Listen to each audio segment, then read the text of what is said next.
Cooker விசில மறந்து உணவு வீணாகி போச்சா? இனி அந்த கவலையே வேண்டாம். வழங்குகிறோம் உலகின் முதல் விசில் கவுண்டர் குக்கர், புதிய அல்ட்ரா குரோனோ. அல்ட்ரா என்றால் ஆரோக்கியம்.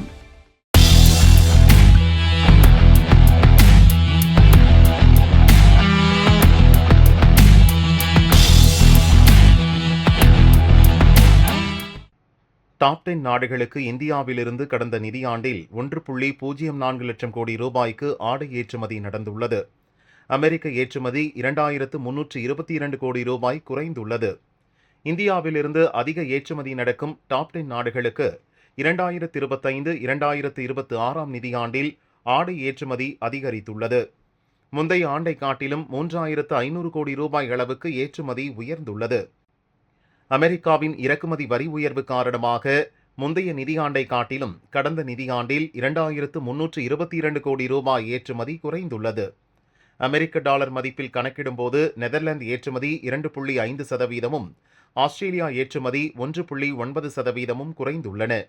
இருப்பினும் இந்திய ரூபாய் மதிப்பில் கணக்கிடும்போது வர்த்தக மதிப்பு சற்று அதிகரித்துள்ளது. டாப் 10 நாடுகளில் மற்ற 7 நாடுகளுக்கான ஆடை ஏற்றுமதியும் அதிகரித்துள்ளது.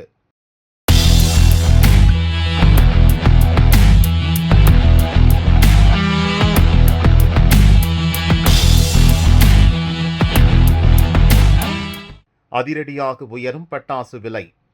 விருதுநகர், சிவகாசி, சாத்தூர், வெம்பக்கோட்டை பகுதிகளில் 1100 பட்டாசு ஆலைகள் இயங்குகின்றன. இந்த ஆண்டு தீபாவளிக்கான பட்டாசு உற்பத்தி மும்மரமாக நடக்கும் சூழலில் மேற்காசிய போரால் சல்பர் உள்ளிட்ட பட்டாசு தயாரிக்க பயன்படும் மூலப்பொருட்களின் விலை உயர்ந்துள்ளது. கடந்த ஆண்டு 50 கிலோ மூட்டை சல்பர் 2800 ரூபாய்க்கு விற்பனையானது. தற்போது 10,000 ரூபாயை நெருங்கிவிட்டது. 90 ரூபாய்க்கு விற்கப்பட்ட 1 கிலோ வெடி உப்பு 156 ரூபாயாக விலை உயர்ந்துள்ளது.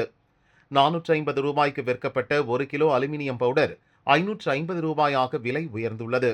இதேபோல் அனைத்து மூலப்பொருட்களின் விலையும் 10 முதல் 30% வரை உயர்ந்துள்ளது. கடந்த 2025 தீபாவளி முடிந்த பின்னர் டிசம்பர் முதல் 2026 பிப்ரவரி வரை முதலாவது ஆஃப் சீசன் என அழைக்கப்படும். இந்த சீசனில் முன்பணம் கொடுத்தவர்களுக்கு பட்டாசு பழைய விலைக்கு விற்கப்பட்டது. மார்ச் முதல் மே வரை இரண்டாவது ஆஃப் சீசனில் பட்டாசு விலை 20% உயர்ந்தது.